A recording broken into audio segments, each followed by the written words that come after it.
We are at the end of another week. Yay. School is over with for right now, although my students have to take their second exam this weekend and they're all nervous. So I've spent quite a bit of time here in the last couple of days getting them ready for test number 2. Um, I've got another beautiful day here in central Missouri, here in Boondale. I'm just 2 blocks from downtown. It's sunny. It's about almost 60 degrees actually. And I keep trying different time periods for class. So I kind of look to see how many people are watching live and then how many people watch later. Um, the algorithms on Facebook change all the time, so I'm just playing around a little bit. The hardest part of doing this in the afternoon is the ambient light. So the light is, I'm facing a window, so I've changed my background just a little bit because half of my face kind of just wouldn't show up and it was like bright lighted out. So I just keep playing with things. We're going to keep talking about, hey, good afternoon, Linda. We're going to talk about, again, this is part 2, why exercise doesn't help you lose weight. It's been shoved down your throats. You've heard it. It's like a well-worn blanket. Eat less, move more. So I've spent now about almost 2 weeks talking about why that doesn't work, and it's been proven over and over and over again. You know it in your head that that doesn't work. Eating less, move more doesn't work. We've all done it. If you have a weight problem, and then I have other people that contact me because they have trouble gaining weight, so that's another approach. Um, but that doesn't seem to be the most common thing that I talk with health coach clients about. It's usually weight loss or loss of energy, and that's a whole other class. So this is based on the obesity code from Dr. Jason Fung. He's a Canadian nephrologist who got frustrated with his treatment of type 2 diabetes that didn't work. He didn't feel like he was helping anybody, and he certainly wasn't curing anybody and writing a whole bunch of medications. So type 2 diabetes has been kind of his focus. The obesity code came out in 2016. It's very relevant. He's got a very good he's got a very good website. He's got health coaching available as well based on his work. So we're doing a deep dive on the obesity code and the thoughts uh, that Dr. Fung talks about and shares with people. Just my take on it. So we're in the exercise part. So we looked at the caloric intake part. So reducing calories doesn't work. And we'll get to the point where I talk about his theory on the etiology of obesity and weight gain and how that works. So I've spent the last week or two dispelling the myths that you've been heard and been told when you go to a healthcare professional or a dietitian and nutritionist. Well, if you're eating too much, if you're not exercising enough, then you're going to become obese. That's absolutely not true. Obesity is a hormone issue. So I'm trying to prove this to you through Dr. Fung's work and through his book. So we talked about last week the Women's Health Initiative study. 50,000 women in that study. Okay, they followed a low-fat, low-calorie diet. They increased their exercise, and they were followed by over 7 years. So their exercise output, their energy expenditure, was increased by 10% over 7 years. And they reduced their caloric intake about 350 calories a day. So they followed a conventional recommendation of a low-fat, calorie-restricted, eat less, move more strategy. Okay, that was endorsed. That strategy was endorsed by First Lady Obama. It was a complete and utter failure. Okay, so close adherence to that lifestyle for 7 years resulted in basically no weight loss. Okay, so we spent this huge amount, we keep spending this huge amount of money, millions and millions of dollars to promote an approach that's been proven time and time again not to work. It frustrates people. We looked at the eat less portion of that strategy last week, and now we continue to look at the exercise more portion. Okay, so I am not advocating that you not exercise. What I am advocating is if you're exercising in order to control your weight or to lose weight, you'll be frustrated. You might be in better shape, but you won't lose weight.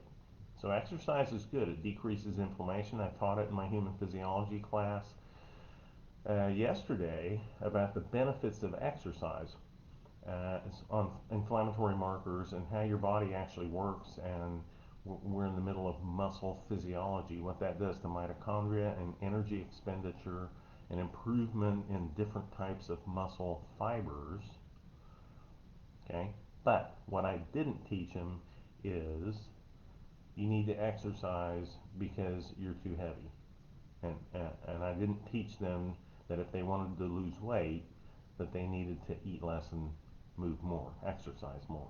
So exercise is good. The physiology behind exercise is good, but most of it is to reduce inflammatory changes which lead to chronic disease and heart disease. The heart disease is an inflammatory thing, plus it improves the metabolism inside of your cells, and it improves your muscles and how they work and how they utilize energy. It also changes some of the glucose management in your body. Okay, but it's just not exercise that is not it's not effective for weight loss. So the battle against obesity and weight gain is pretty much 90% diet, maybe 10%. I mean, if you're a complete sloth, maybe. Um, but if you are a normal human being doing normal things, you're pretty much not going to lose weight by exercising more and eating less. Okay, so a paper from JAMA, the Journal of the American Medical Association, 2010, they looked fairly closely at the exercise component of the Women's Health Initiative study. So they were studying a study within a study. And they followed almost 40,000 women from 1992 to 2004, and they were grouped into three groups. And that represented high, medium, and low levels of weekly exercise. So the lowest exercise group spent an average about less than 150 minutes per week.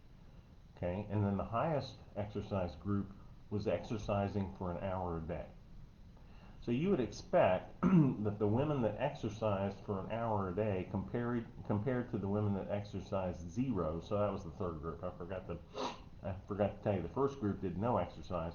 Second group, a little bit less than 150 minutes a week, and then the third group an hour a day. Okay, so you would think that comparing the women that exercised an hour a day to the women who were exercising not at all would lose weight over 8 years or so, and you would be wrong. That is not true. That's not what it shows. And so if you look at the graph, the change in weight um, over, let's see, we're looking at a time period of 156 months. Okay, and there's a difference in weight between the three groups. I'm not sure. Okay, so the heaviest people were put on the heaviest exercise. That's how it works as I look at this. All right. So the ones who exercise the most tended to be less heavy. Um, and then looking over the next 10 years, there's no change in the amount of weight lost or gained between the three groups. Okay, so the extra weight that you would expect to lose over any 3-year period is about a quarter of a pound based on this study that went on from 1992 to 2004. So that's 12 years, right?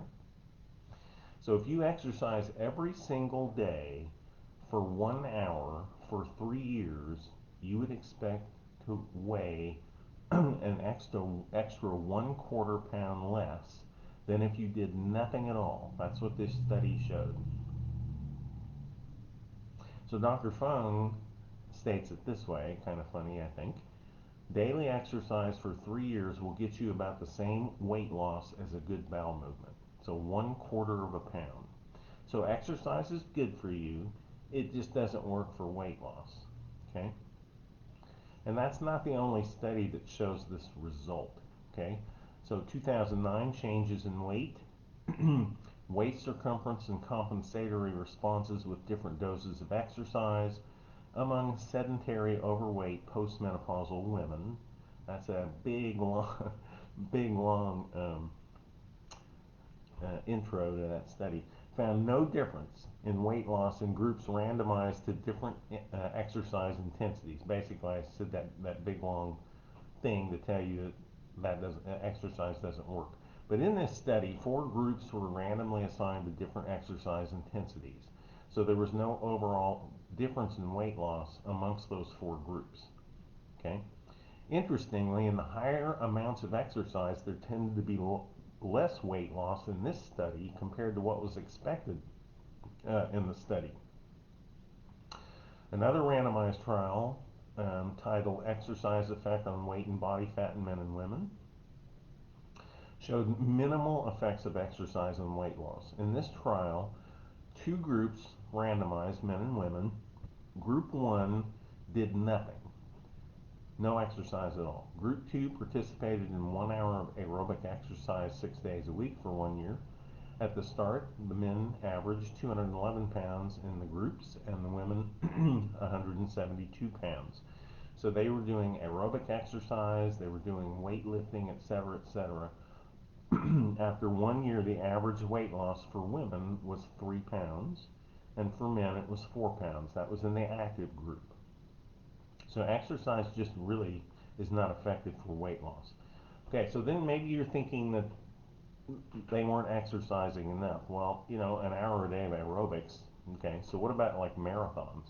Like ridiculous endurance running exercise. I talked about that in physiology yesterday, and those people get huge amounts of type 1 red fibers in their muscle. So the big, strong, postural muscles that don't fatigue and all that you get. So marathon runners do that. Endurance athletes do that. Okay, so if you were a marathon runner, is that enough exercise to lose weight? Okay, so a Danish research study actually looked at that. They took a group of women and men previously sedentary, and they trained them for 18 months to get ready for a marathon. Okay, the title of this study is Food Intake and Body Composition in Novice Athletes During a Training Period to Run a Marathon. International Journal of Sports Medicine. Okay, so miles upon miles running treadmills. Average body fat loss for men over that 18 months was 5 pounds. Average weight loss for women over that 18 months was 0. Okay, so then you think, okay, well, they were turning, like I told you, the physiology of endurance training will get you type 1 slow fiber muscles or red muscle buildup, the kind that doesn't fatigue. So maybe all that fat turned into lean muscle. Well, they thought of that in that study, so they did body composition. So like the in-body scans, if you've ever had one of those, it tells you percent muscle, percent water, percent body fat, in addition, and bone mass, in addition to telling you what you weigh. And actually, you can do that. The in-body, we used to do at Body Solution Systems, and then I found a scale from Withings that does the exact same thing for $99. So you own the scale, and it's Bluetooth and the whole 9 yards. It keeps track of your percent body water, your percent body weight, your muscle mass, all that. Kind of cool, actually. Okay, so in this study, they did that body compositional analysis, and quote, no change in body composition was observed. In other words, the fat that was there stayed as fat. Okay, they might have built muscle, but they still had fat. Okay. So the exercise industry, which has exploded in this country, exists not just to help you lose fat, but to fatten wallets. Okay, I used to, well, actually I did belong to a Anytime Fitness gym, won't say where, but Anytime Fitness is 24 hours a day like most of them. I did a deal with the owner where I took care of his family, so I didn't have to pay for the membership, but it was a busy place. It didn't matter what time I went in there, it was a busy place. Okay, So weight loss is the major motivating factor for joining a gym for most people. Now, there are other people that are bodybuilding, there's other people that are doing it for other health reasons, but a lot of people that are um, novice exercise people, the main motivation, their main goal is to lose weight. Okay, so the reason exercise does not work for weight loss is compensation, like we talked about last week. The body adapts in several physiologic ways to increased energy output. So one major mechanism of compensation is to decrease the activity that you're doing outside of exercise. Okay, we talked about the third world country people that spend 15, 20, that walk 15, 20 miles a day to get their meals, but when they get home and they're eating their meals, they don't do anything else. They rest. Okay, and then the other mechanism of compensation is to increase caloric intake because your energy expenditure has gone up. So one of the dirty little secrets about calories in, calories out is that as you increase exercise, caloric intake tends to increase. You're hungry. Okay, so there's an article, let's see, 2008, Total Energy Intake, Adolescent Discretionary Behaviors, and the Energy Group. So this is from the Harvard School of Public Health. So you might expect that vigorous physical activity caused a caloric deficit. You would also be wrong thinking that. So hypotheses have to be proven before they can become theories. And the eat less, exercise more hypothesis on weight loss has been debunked over and over again. So from Harvard Public Health, quote, this is a quote, although physical activity is thought of as an energy deficit activity, our estimates do not support this hypothesis. Reading and doing homework is the only discretionary activity examined which appears to be energy neutral. Okay, so in this study, for every hour of exercise, and this is in adolescents, the adolescents ate an extra 292 calories to compensate for their energy expenditure. So lots and lots of studies show the same thing. If you exercise more, you eat more. Okay? Which is the exact opposite of saying eat less and move more, right? So the bottom line, studies confirm that exercise, although it has many health benefits, is just not that effective in the treatment of obesity and weight gain. Okay? Okay, so the commonly prescribed method and treatment for obesity and weight gain, I've said it ad nauseum, you've heard it ad nauseum, eat less and move more. Okay, it's an epic failure. It has been for 50 years.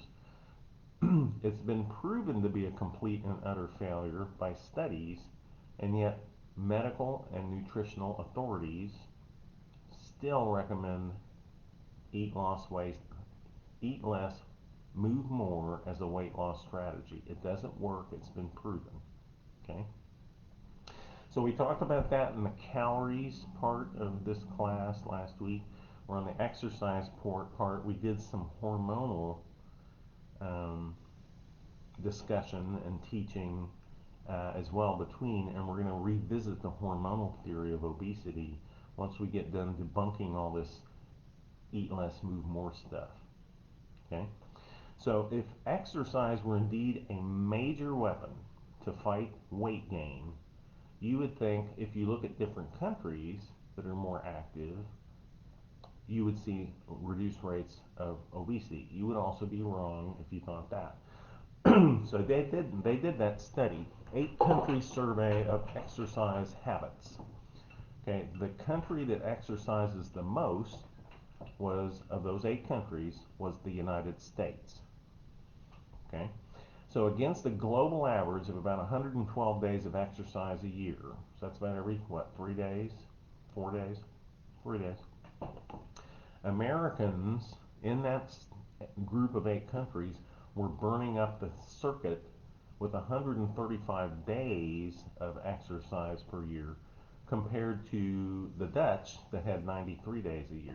And the main motivation in the United States was weight loss. So what's the rate of obesity amongst those 8 countries? Okay, The obesity rate, and this was a study that was 1980 to 2008. So it looked at, see, North America, the United States, Europe, Southeast Asia, South Asia, East Asia, Latin America, North Africa, the Middle East, and Sub-Saharan Africa.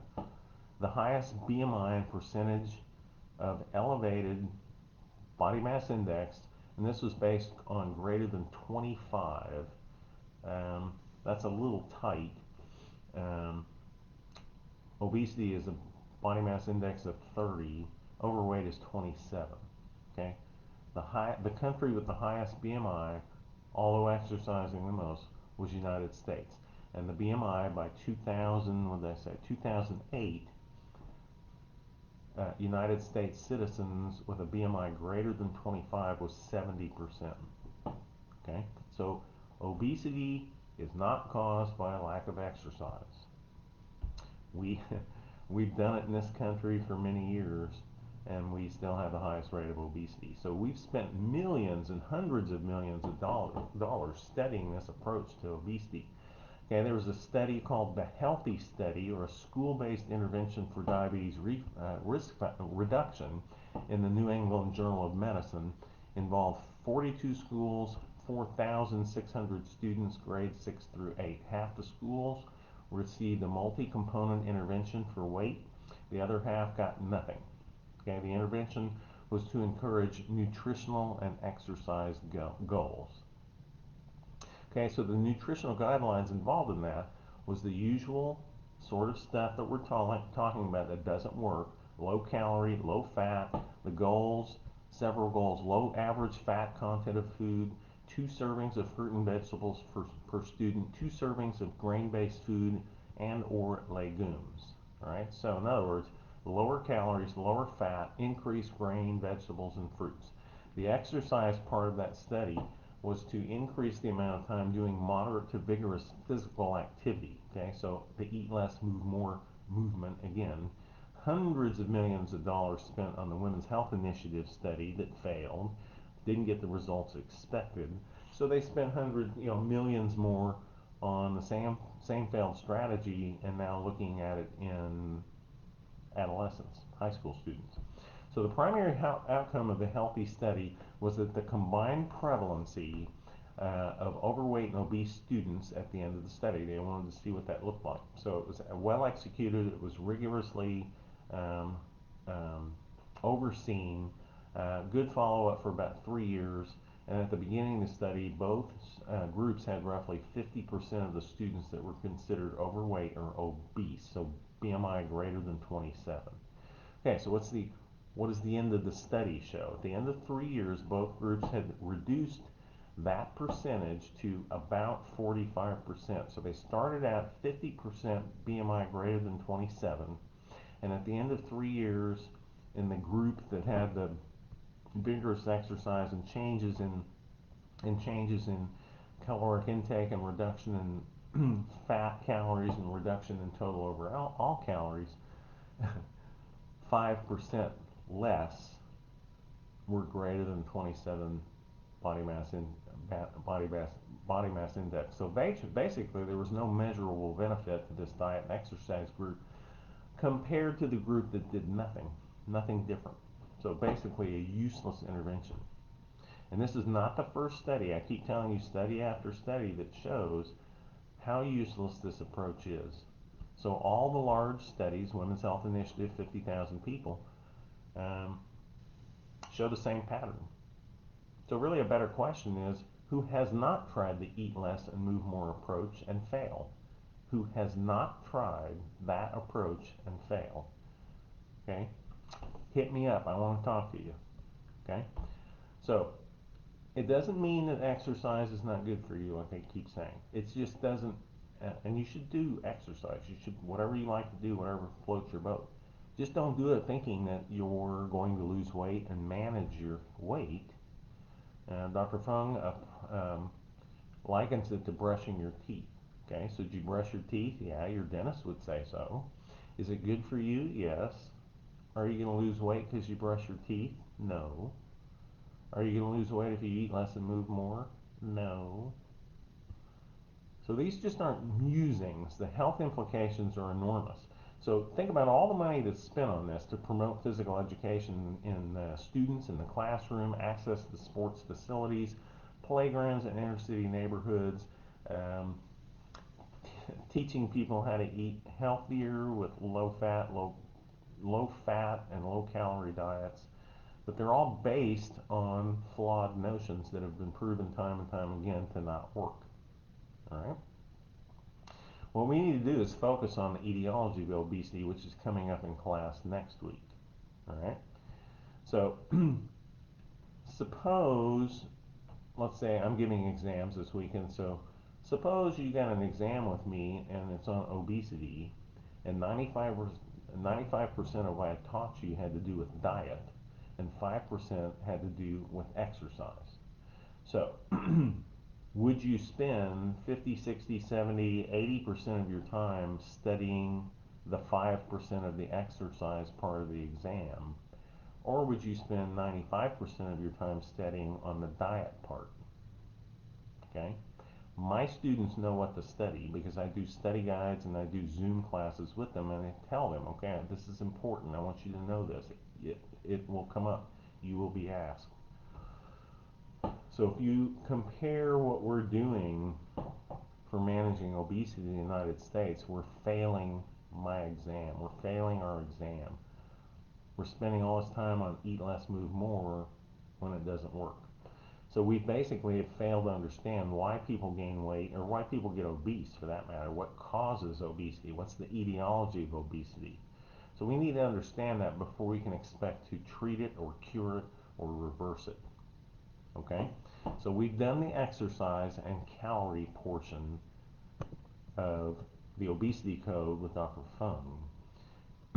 Next week, we're going to go back to the etiology of obesity, and we're going to talk about hormones. So I'm right about to, I don't know, 24 minutes, something like that, 27 minutes. So I'll let you go for the weekend. I'll plan on seeing you on Monday. I keep trying different times of the day for these Facebook Live classes. But again, most of you watch them later, so that's okay. They're all on YouTube and Health Without Risk. So the YouTube channel is Health Without Risk. And they're actually, I just noticed this because I have an IT guy do this for me. They're actually in, instead of you having to just look through and look through, they're grouped based on topic. So if you want to go back and hear a class about cholesterol and heart disease, or several, you can do that on the YouTube channel Health Without Risk. It's listed out that way so that you can find the topic that you want if you want to listen to me talk about it again, or if you didn't see it the first time.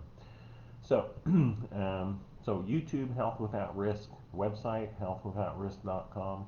I'll see you Monday. Have a great weekend. I've got to go get somebody who's probably irritated that I'm not there yet. So I'll talk to you later. Bye.